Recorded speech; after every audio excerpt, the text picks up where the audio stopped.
বনি ইসরায়েলের জামানায় তিনজন লোক সফরে বেরিয়েছে, বানোয়াট ঘটনা না, এটা বুখারীর ঘটনা। সফরে বেরিয়েছে, মরুভূমির মাঝখানে প্রতিমধ্যে প্রচন্ড তুফান আর বৃষ্টি।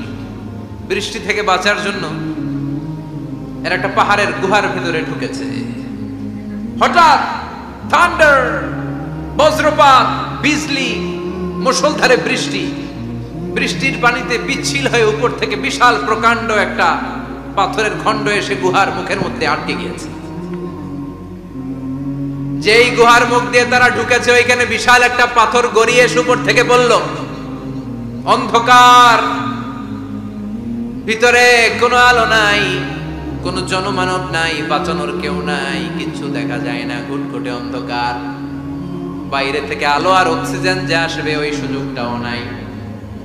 তিনজন বুঝে গেল আমাদের মৃত্যু এখানেই হবে, আমাদের কঙ্কাল গুলো শত শত বছর এখানে পড়ে থাকবে, কেউ উদ্ধারের জন্য আসবে না, ঠিক কিনা? বাঁচানোর কেউ নাই, অক্সিজেন যতটুকু আছে কিছুক্ষণ পরে এটাও শেষ হয়ে যাবে। তিনজনের একজন বলল, আমাদের বাঁচানোর কেউ নাই, একজন ছাড়া তিনি কে?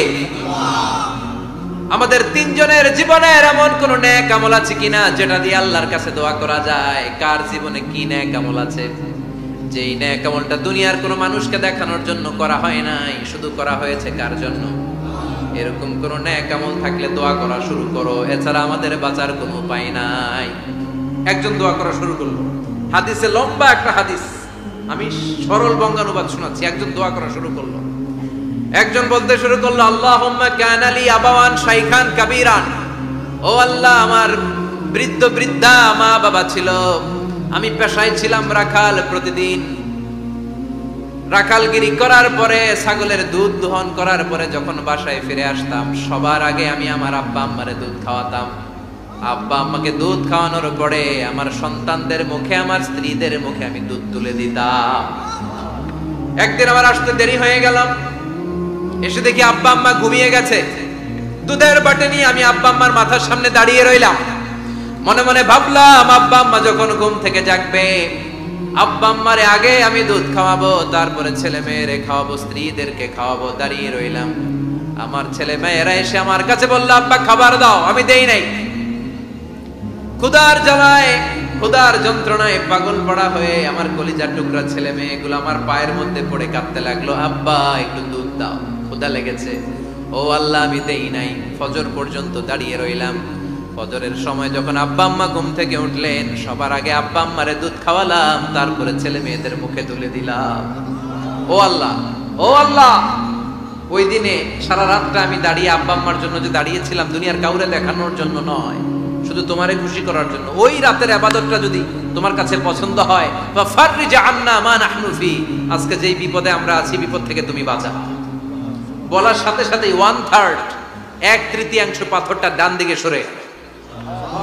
সুবহানাল্লাহ পড়বেন না? এবার বাইরে থেকে আলো আসতে শুরু করেছে, অক্সিজেন ঢুকতে শুরু করেছে, তাদের মনের মধ্যে স্বস্তি ফিরে এসেছে। এবার দ্বিতীয় জন দোয়া শুরু করলো, আল্লাহ, আমার এক চাচাতো বোন ছিল, এত সুন্দরী, আমার জীবনে এত সুন্দরী নারী আমি দেখি নাই, এত সুন্দরী নারী। ওয়া কুনতু উহিব্বুহু বিআশাদ্দি মা ইউহিব্বুর রিজাল আন নিসা, একজন পুরুষ একজন নারীকে যত ভালোবাসতে পারে আমি ঠিক ততটা ভালোবাসতাম আমার এই সুন্দরী কাজিনকে, চাচাতো বোনকে। কিন্তু আমার মনের কথা আমার চাচাতো বোনরা আমি বুঝাতে পারি নাই। একদিন লজ্জা শরমের মাথা খেয়ে চাচাতো বোনরা আমি বললাম, তোরে আমি বড্ড ভালোবাসি, একান্তে আমি তোরে চাই। চাচাতো বোন বলল, এত এত স্বর্ণ মুদ্রা যেদিন জমাতে পারবা ওই দিন আমারে পাবা। এবার আমি স্বর্ণ মুদ্রা জমাতে লাগলাম, জমাতে জমাতে জমাতে জমাতে বছর শেষে স্বর্ণ মুদ্রার থলে নিয়ে চাচাতো বোনের হাতে দিলাম। চাচাতো বোন আমার অপকর্মে রাজি হয়ে গেল। গোপন একটা রুমের ভেতরে আমরা ঢুকলাম, দুইজনেই জামা কাপড় খুলে নেকেড হলাম, জিনা করব, পাপ কাজ করব। একেবারে ফাইনাল ডেস্টিনেশন আমরা চলে গেলাম।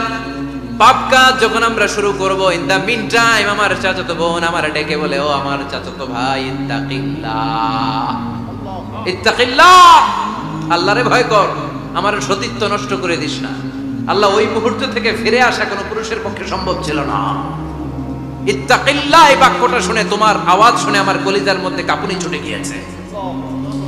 তোমার নাম শুনে আমি আর ধৈর্য ধারণ করতে পারি নাই, চিৎকার মেরে জামা পেড়ে ওই ঘর থেকে বের হয়ে গেলাম। ও আল্লাহ, শুধুমাত্র কেবলমাত্র একমাত্র তোমার ভয়ে ওই দিন আমি আমার চাচাতো বোনের সাথে পাপ কাজে লিপ্ত হই নাই। আল্লাহ রে, ওই দিনের আমলটা যদি তোমার দরবারে কবুল হয়ে থাকে, আজকের বিপদের দিনে তুমি আমাদের বাঁচাও। বলা মাত্রই এই দোয়া আল্লাহর কাছে এত কবুল হয়েছে, কারণ আল্লাহর ভয় এটা পৃথিবীর সবচেয়ে বড় ইবাদত। চিল্লায় বলেন ঠিক কিনা? যাদের হৃদয়ে আছে আল্লাহর ভয়, তারা কবু পথ ভুলে যায় না। আল্লাহর প্রেম ছাড়া এই দুনিয়ায় কারো কাছে কোনো কিছু চায় না। ঠিক কিনা? আল্লাহর ভয় আল্লাহর কাছে সবচেয়ে বড় প্রিয় ইবাদত। আল্লাহর কাছে দোয়াটা এত পছন্দনীয় হয়েছে, মুহূর্তের মধ্যে 2/3 পাথরটা গুহার মুখ থেকে ডান দিকে সরে যায়। 2/3 পাথর এখন সরে গিয়েছে। এবার তারা বেরোতে চেষ্টা করবে, দেখা যায় হাত বেরোয়, কারো পা বেরোয়, মাথা বেরোয়, কিন্তু পুরো বডিটা নিয়ে বেরোয়া যায়। বাকি আছে কয়জন? কথা কন। এবার 3 নাম্বার লোক দোয়া করতে শুরু করেছে, আল্লাহ ইন্নী ইস্তাজারতু উজারা ফাদাফা'তু সামানাহুম। আল্লাহ, আমি অনেকগুলো শ্রমিক ভাড়া করেছিলাম, তাদেরকে দিয়ে কাজ করিয়ে তাদের ঘাম শুকিয়ে যাওয়ার আগে প্রত্যেকটা শ্রমিকের পারিশ্রমিক আমি দিয়ে দিয়েছি। সবগুলো শ্রমিক আমার কাছ থেকে পারিশ্রমিক বুঝে নিয়েছে, একজন ছাড়া। একজন না নিয়ে চলে গেছে। তার টাকা তারে আমি বুঝাই দিতে পারি নাই। তার রেখে যাওয়ার টাকা দিয়ে আমি কয়েকটা ছাগল কিনলাম। ওই ছাগল পালতে পালতে বাচ্চা দিল, আরো বাচ্চা দিল, দিতে দিতে বিশাল ছাগলের ডেইরি ফার্ম বানালাম। 1 যুগ পরে ওই শ্রমিক এসে বলে, হে আমার মালিক, 12 বছর আগে তোমার কাছে কাজ করেছিলাম, টাকা কিন্তু নেই নাই, টাকা দাও। আমি বললাম, ওই যে বিশাল ছাগলের বড় একটা ডেইরি ফার্ম দেখা যায়, পুরো ডেইরি ফার্ম তোমার, ডেইরি ফার্মটা তুমি নিয়ে যাও। শ্রমিক আমারে বলতে লাগলো, তাস্তাজিউ মিন্নি, আমার সাথে ঠাট্টা করো নাকি? একদিনের পারিশ্রমিক দিয়ে ডেইরি ফার্ম হয় নাকি? যতটুকু টাকা তোমার কাছে আমি 12 বছর আগে পেতাম, ততটুকু দিলেই চলবে।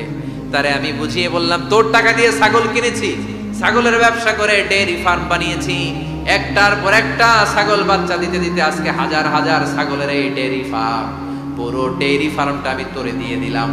বলা মাত্রই শ্রমিকটা ডেইরি ফার্ম নিয়ে চলে গেল।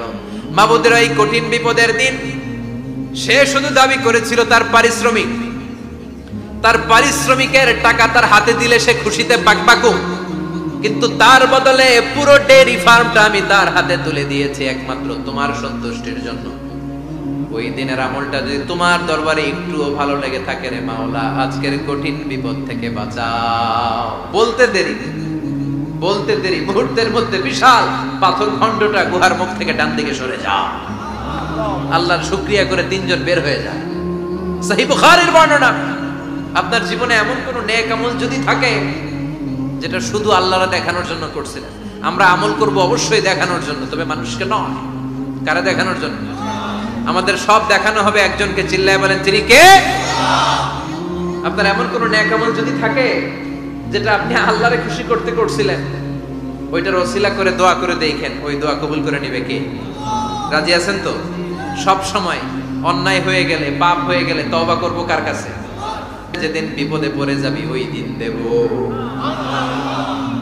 যেদিন পিতা সন্তানরে চিনে না, সন্তান পিতারে চিনবে না, পীর সাহেব মুরিদরে চিনবে না, মুরিদ পীর সাহেবরে চিনবে না, মুসল্লি ইমাম সাহেব চিনবে না, ইমাম মুসল্লি চিনবে না, নেতা কর্মী চিনবে না, কর্মী নেতারে চিনবে না। চিল্লা এখন ঠিক কিনা?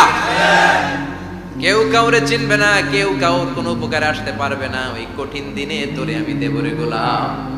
তাহলে এই যে এতগুলো দোয়া ছোটবেলা থেকে আনটিল টুনাইট, এর রাত পর্যন্ত যে দোয়াগুলো আল্লাহর কাছে করছেন, লস হয়েছে? চিল্লায় বলেন, লস হয়েছে না লাভ? লস না লাভ? আল্লাহ বলে, গোলাম চা বেশি বেশি দোয়া কর। উজিবু দাওয়াতাদ দাঈ ইদা দাআন। আমার বান্দা আমার কাছে চাইতে দেরি হয়ে যায়, দোয়া কবুল করতে দেরি হয়, এজন্য বারবার চাইতে হবে। না দিলেও চাও, না দিলেও হয় একটু পরে দিবে, দেরি করে দিবে, যখন আমার জন্য উপকার হবে, ভালো হবে, তখন দিবে, তা না হলে কিয়ামতের ময়দানে দিবে। চিল্লায় বলেন ঠিক কি না? বেশি বেশি দোয়া করবেন, সবার জন্য করবেন, নিজের জন্য করবেন, ফ্যামিলি মেম্বারসদের জন্য করবেন, শুভাকাঙ্ক্ষীদের জন্য করবেন, শত্রুদের জন্য বেশি করবেন, হেটার্স যারা আছে ওদের জন্য বেশি দোয়া। আল্লাহ যেন এগুলোর হেদায়েত দেয়। ইসলাম বিরোধী যারা, এদের জন্য দোয়া। হিন্দু বন্ধু থাকলে এদের জন্য দোয়া, হেদায়েতের দোয়া। ঠিক কি না? সবাই সবার জন্য দোয়া করেন। অনেকে কয় হুজুর আমি আরেকজনের জন্য করবো কেন, হ্যাটটা হ্যাঁ করবো, আমার দোয়া আমি করব, আছে না নাই? না, আপনি তার জন্য করবেন। আপনি যদি আপনার ভাইয়ের জন্য দোয়া করেন, ফেরেশতারা বলে ওয়ালাকা বিমিসলিন, মানে আল্লাহ সে তার ভাইয়ের জন্য যে দোয়া করলো এই দোয়াটা আগে তার জন্য তুমি কবুল করে নাও। আপনি যদি দোয়া করেন আল্লাহ আমার ভাই অসুস্থ, তুমি তারে সুস্থ করে দাও, ফেরেশতারা বলে আল্লাহ যেই লোকটা দোয়া করলো তার মধ্যে যদি কোনো রোগ থাকে আগে তারে সুস্থ করে দাও, পরে বাইরে। ফেরেশতাদের দোয়া কবুল করে নেয় কে? আপনার দোয়া কবুল হইতেও পারে নাও হইতে পারে, কিন্তু ফেরেশতারা আল্লাহর কাছে দোয়া করলে এটা কবুল হবে না? আপনি যদি দোয়া করেন আল্লাহ আমার ভাইয়ের আর্থিক অবস্থা খুব খারাপ, তারে ধনী বানিয়ে দাও, ফেরেশতারা বলে ওয়ালাকা বিমিসলিন, ও আল্লাহ এই দোয়াকারী তার ভাইয়ের জন্য যে এই দোয়াটা করেছে আগে তার জন্য দোয়াটা কবুল করে নাও। সুবহানাল্লাহ পড়ো। এজন্য বেশি বেশি দোয়া করতে রাজি আছেন? বারবার চাই, সকালে বিকালে দুপুরে রাতে শীতকালে গ্রীষ্মকালে সব সময় আমরা দোয়া করব কার কাছে? আল্লাহর কাছে। বারবার চাইলে আল্লাহ খুশি হয়ে যায়, বারবার না চাইলে আল্লাহ রেগে যায়। দুনিয়ার সিস্টেমের একেবারে বিপরীত। আমি যদি এই ভাইয়ের কাছে কোন একটা বিষয় নিয়ে আজকে যাই, ভাই আমারে 1000 টাকা দেন, বিপদে পড়ছি, দিল 1000 টাকা, নেন বিপদ সারা উদ্ধার। এক সপ্তাহ পরে আবার ভাইজান বড় বিপদে আছে, 1000 টাকা, তারপরে উনি লজ্জায় করে দিবে, আসছে যখন দেই। পরের সপ্তাহে আবার মিয়া সাহেব 1000 টাকা, ওই দিন বলবে ভাই 1000 নাই 500 নিয়ে আসেন, কথা কর। এর পরের মাসে যদি বলি ভাই বিপদে পড়ছি, দিবে নাকি? লাঠির বাড়ি আছে না নাই? প্রতি সপ্তাহে সপ্তাহে তোমার বিপদ, কথা কর। তার মানে এই দুনিয়ার সিস্টেম হচ্ছে একটা বিষয় নিয়ে বারবার কারোর কাছে যাওয়া যায় না, চাওয়া যায় না, শরম লাগে, কথা কর। কিন্তু আল্লাহর সিস্টেমটা একেবারে উল্টো। আল্লাহর কাছে বারবার না চাইলে তিনি রেগে যায়। তিরমিজির বর্ণনা, ইন্নাহু মান লাম ইয়াসআলিল্লাহ ইয়াগদাব আলাইহি, যে ব্যক্তি কোনো বিষয় নিয়ে বারবার আল্লাহরে বিরক্ত করে না তার উপর আল্লাহ রেগে যায়। আর বারবার চাইতে যে লোকটা আল্লাহরে বিরক্ত করতে চায় তার উপর আল্লাহ খুশি হয়ে যায়।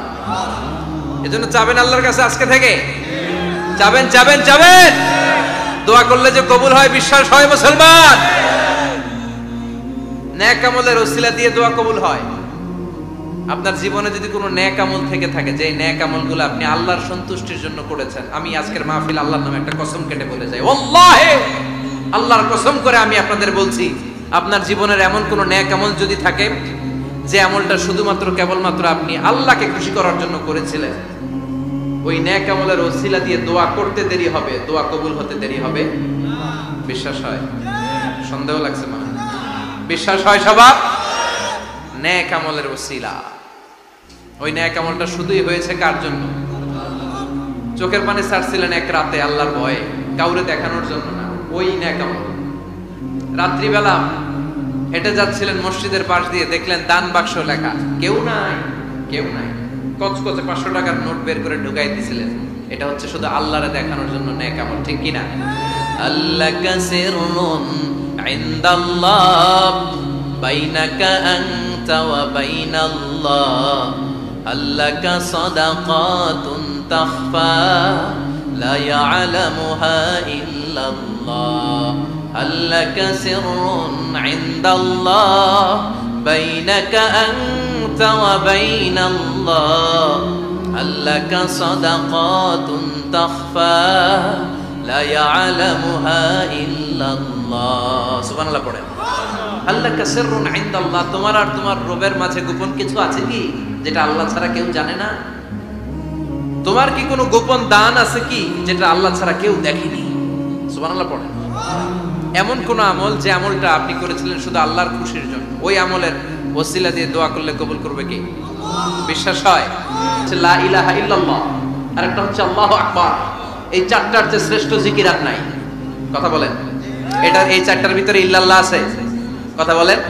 এজন্য জিকিরকে আমরা খণ্ডিত করব না, ঠিক যেমন যেমন সহিহ সুন্নাহ এসেছে তেমন তেমন জিকির করলে আপনার কলিজাটারে ঠান্ডা করে দিবে কে? ইল্লাল্লাহর ব্যাখ্যা থাকতে পারে, অনেকে ব্যাখ্যা করে যে এটার মধ্যে লা ইলাহা আছে, এটাকে গোপন রাখা হয়েছে, আমরা ইল্লাল্লাহ পড়ি না, ওটার দরকার নাই। বিশ্বনবী এবং সাহাবারা যেই পন্থায় জিকির করেছেন, যেই পন্থায় জিকির শিখিয়েছেন, ওইটার ভিতরে বরকত বেশি না কম? কথা বলেন, বেশি না কম? এজন্য বিশ্বনবী বললেন আল্লাহর কাছে প্রিয় কথা চারটা। একটা হলো সুবহানাল্লাহ, দ্বিতীয়টা হলো আলহামদুলিল্লাহ, তৃতীয়টা হলো লা ইলাহা ইল্লাল্লাহ, চতুর্থটা হলো আল্লাহু আকবার। সুবহানাল্লাহ, আমার সাথে সাথে আওয়াজ করে পড়েন সুবহানাল্লাহ, আলহামদুলিল্লাহ, লা ইলাহা ইল্লাল্লাহ, আল্লাহু আকবার, সুবহানাল্লাহ, আলহামদুলিল্লাহ, লা ইলাহা ইল্লাল্লাহ। আওয়াজ করে পড়েন আল্লাহু আকবার। মনে থাকবে জিকিরের ওয়াজ শেষ। এগুলোর চেয়ে শ্রেষ্ঠ জিকির নাই। সবচেয়ে শ্রেষ্ঠ জিকির লা ইলাহা ইল্লাল্লাহ, সবচেয়ে শ্রেষ্ঠ কালিমা আল্লাহর কাছে এই চারটা। একটু খেয়াল করে দেখেন, এই প্রতিটা জিকিরের মধ্যে আমার আল্লাহর নাম আছে না নাই? সুবহানাল্লাহ আছে না? আলহামদুলিল্লাহ, লা ইলাহা ইল্লাল্লাহ, আল্লাহু আকবার। আল্লাহ ছাড়া আল্লাহর নাম থাকবে না যেই শব্দের মধ্যে ওই সমস্ত নাম আর হুই হুই হুই হুই এগুলো দিয়ে কোনো জিকির করা যাবে না। আবার আব্দুল্লাহ ইবনে আমর ইবনুল আস বর্ণনা করেন, বিশ্বনবী যখন জিকির গুলো করতেন, আমি বিশ্বনবীকে দেখেছি বিশ্বনবীর আঙ্গুলের কড়ায় জিকির গুনতেন। সুবহানাল্লাহ পড়েন। দেখতেছেন আমার হাত দেখা যায়? দেখা যায়, দেখা যায়। রাআইতুন নাবিয়্যা, আব্দুল্লাহ ইবনে আমর ইবনুল আসের বর্ণনা, রাআইতুন নাবিয়্যা ইয়াকিদুত তাসবিহা বিয়ামিনিহি, আমি বিশ্বনবীকে ডান হাতের গিড়ার ভেতরে তাসবিহ গুনতে শুনেছি, তাসবিহ গুনতে দেখেছি। সুবহানাল্লাহ পড়েন।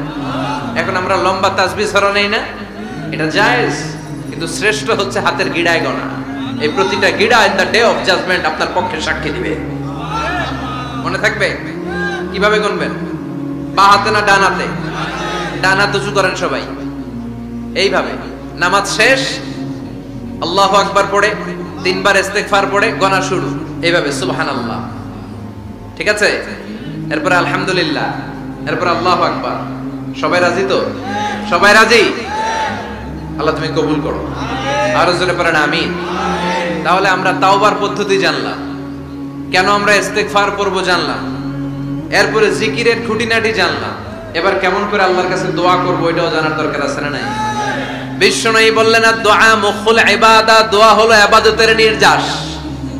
যে দোয়া করে না সে কিছুই করে না। তিরমিজির আরেক বর্ণনায় বিশ্বনবী বললেন আদ-দুআ হুয়াল ইবাদা, দোয়াটাই হলো ইবাদত। দোয়াটাই ইবাদত। ধরেন আমি দোয়া করা শুরু করলাম, এটাই ইবাদত। নামাজ যেমনি ইবাদত, জিকির যেমনি ইবাদত, হজ করা যেমনি ইবাদত, দোয়া করাটা। এজন্য প্রতি নামাজের শুরুতে দোয়া আছে না নাই? সূরাতুল ফাতিহার আরেক নাম সূরাতুদ দোয়া, দোয়ার সূরা। আমরা প্রত্যেকবার সূরা ফাতিহা যখন পড়ি আমরা পড়ি ইহদিনাস সিরাতাল মুস্তাকিম। সবাই পড়েন ইহদিনাস সিরাতাল মুস্তাকিম। ও আল্লাহ, আপনি আমাদেরকে সরল সঠিক পথ দেখান। পড়েন আমিন। ও আল্লাহ, show us the right path, show us the correct path, show us the middle path. আল্লাহ মধ্যম পন্থা দেখান, মাঝামাঝি রাস্তাটা দেখান, সিরাতুল মুস্তাকিম দেখান। আমাদেরকে রাস্তা দেখায় কে? কথা বলেন না। আমরা যদি পথ ভুলে যাই, পথ দেখায় দেয় কে? আমি যদি কোনদিন পথে ভুলে যাই, হাত ছানি দিয়ে কাছে নিও, মমতার বন্ধনে আমায় বেঁধে সব ভুল ক্ষমা করে দিও। আমি যদি কোনদিন পথ ভুলে যাই, হাত ছানি দিয়ে কাছে নিও, মমতার বন্ধনে আমায় বেঁধে সব ভুল ক্ষমা করে দিও। আমি যদি কোনদিন পথে ভুলে যাই, পড়েন, হাত ছানি দিয়ে কাছে নিও, মমতার বন্ধনে আমায় ডেকে সব ভুল ক্ষমা করে দিও। চিল্লায় পড়েন আমিন। আর জোরে আমিন। এজন্য বিশ্বনবী বললেন যে দোয়া বাদ দিল তার সব বাদ। কারণ দোয়া দিয়ে নামাজ শুরু, দোয়া দিয়ে সব শুরু। দোয়াটাই হলো ইবাদত। চিল্লায় বলেন ঠিক কিনা? আর দোয়া সিলাহুল মুমিন। দোয়া হচ্ছে মুমিনের উইপন, অস্ত্র, মুমিনের বড় অস্ত্র। যেখানে সবকিছুর দৌরাত্ম্য শেষ ওইখানে দোয়ার দৌরাত্ম্য শুরু, যেখানে সবকিছুর কারিশমা শেষ ওখান থেকে দোয়ার কারিশমা শুরু। এরকম অনেক ক্যান্সারের মতো দুরারোগ্য ব্যাধিতে আক্রান্ত, ডক্টর ফাইনালাইজ করে দিয়েছে বাঁচবে না, 2 মাস বাঁচবে। কয় মাস? কথা বলেন। মাত্র 2 মাস সে বাঁচবে। তারপরেও দেখা গেছে লোকটা 7 বছর বেঁচে ছিল। আছে না নাই? দোয়া, the power of dua. Everything is pre-written, but by supplication it's rewritten. সবকিছুই আগে লেখা থাকে। মহাবিশ্ব সৃষ্টির 50,000 বছর আগে আমাদের ভাগ্যে কি ঘটবে সব লিখে রেখেছে কে? সব অপরিবর্তনীয়। কিন্তু এই তাকদিরেরও কিছু জিনিস আল্লাহ চেঞ্জ করে দেয় দোয়ার বরকতে। এজন্য দোয়া করার দরকার আছে না নাই? মায়ের কাছে দোয়া চাবেন, মায়ের দোয়া আল্লাহ ফেরায় না। মুসলিম ব্যক্তির দোয়া আল্লাহ ফেরায় না, মুসাফিরের দোয়া আল্লাহ ফেরায় না। যিনি রোজা রেখে দোয়া করেছেন তার দোয়া আল্লাহ ফেরায় না। বেশি বেশি আল্লাহর কাছে দোয়া করতে রাজি আছেন তো? কিন্তু দোয়াটা হইতে হবে সিনসিয়ার, একনিষ্ঠ দোয়া। অনেকে দেখবেন দোয়াও করে ওদিকেও তাকায় আছে, জুমার নামাজে প্রায় হয় বিশাল দোয়াও করতেছে আবার এদিকে, আছে না নাই? আবার দোয়াও করে মোবাইলও টিপে, কথা কন। আবার আমরা আলোচনা শেষে দোয়াও করি, পোলাপাইন সেলফিও তোলে, আছে না নাই? সিনসিয়ারিটি নাই। আপনার কি পরিমাণে সিনসিয়ারিটি আছে এটার উপর ডিপেন্ড করবে আপনার দোয়া কবুল হবে কি হবে না। একজন দোয়া করলে মুহূর্তে কবুল, চোখ বন্ধ করলে আল্লাহর আরশে চলে যায়, মদিনার সাথে ওর কানেক্টিভিটি বেড়ে যায়, আল্লাহর সাথে কানেক্টিভিটি বেড়ে যায়, সে ফিল করে সে আল্লাহর সাথে কানেক্ট হয়ে গিয়েছে। আর আরেকজন দোয়ার মধ্যে খুঁজে কিছু পায় না, আছে না নাই? তো 2 দোয়ায় পার্থক্য আছে না? কথা কন। এজন্য সম্মানিত ভাইরা, দোয়াই যখন করবেন সিনসিয়ারলি করবেন, কানেক্টিভিটিটাকে স্ট্রং করার চেষ্টা করবেন। সিনসিয়ার দোয়া is like a missile. Missile নাম শুনছেন? হামলা করে না, মিসাইল হামলা করেছে ইসরায়েল, শুনেন নাই? মারলে একেবারে ধ্বংস করে যায় সব। এই মিসাইল হামলা, ড্রোন হামলা, এগুলো লক্ষ্য বস্তু ভেদ করে ভয়ঙ্কর ভাবে ইঞ্চি মাইক্রো ইঞ্চি মেপে এমন ভাবে এই বোমাটা মারবে ঠিক জায়গা মতো এটা ফিট হয়ে যাবে। তেমনি দোয়ার মতো আপনি যদি দোয়া করতে যান একনিষ্ঠতার সাথে, সিনসিয়ারিটি সাথে যদি দোয়াটা করে ফেলতে জানেন, এই দোয়া মুহূর্তে আল্লাহর আরশে যেয়ে নক করবে। সুবহানাল্লাহ পড়ে। আর মুমিনের দোয়া কখনো ফেরত যায় না, দোয়া করলেই মুমিনের দোয়া কবুল করে নেয় কে? আপনি জীবনে যত দোয়া করছেন সব কবুল। All of your supplications are accepted. Whatever you have supplicated to your Lord, যাই চেয়েছেন সব কবুল। অনেকে বলে হুজুর এটা একটা কথা কইলেন, সব দোয়া বুঝি কবুল? কত দোয়া করলাম, জীবনে কত কিছু চাইছি, কই কিছুই তো দেয় নাই। এরকম আছে না নাই? অনেকে বলে হুজুর কত চাইলাম আল্লাহ আমার দিল না। 5টা আল্লাহ মেয়ে দিয়েছে, একটা ছেলের জন্য কাবাগর ধরেও দোয়া করে আসছি, হাজরে আসওয়াদ ধরে দোয়া করে আসছি, মুলতাজামে দোয়া করে আসছি, আরাফাতের ময়দানে দোয়া করছি, কই আল্লাহ দিল না। আর আপনি ওয়াজে যত দোয়া করছেন সব কবুল করে নিছে কে? কন্ট্রাডিক্ট হয়ে গেল না? আমি বললাম সব দোয়া কবুল, আর আপনারা কইতেছেন কই কত কিছু তো পাই নাই। আল্লাহর দোয়া কবুল করার 3টা পদ্ধতি আছে। কয়টা? আপনাদের জিমানি আসছে? কথা শুনতেছেন তো? 3টা পদ্ধতিতে তিনি দোয়া কবুল করেন। চিল্লায় বলেন কয়টা? আপনি দোয়া করা মাত্রই আল্লাহ এই দোয়াটা অ্যাকসেপ্ট করে নেয়। আল্লাহ বলে accepted, rejected he never shed your সাপ্লিকেশন is rejected. তোমার দোয়া রিজেক্ট করে দিলাম, এটা আল্লাহ কখনো বলে? সুবহানাল্লাহ পড়বেন না?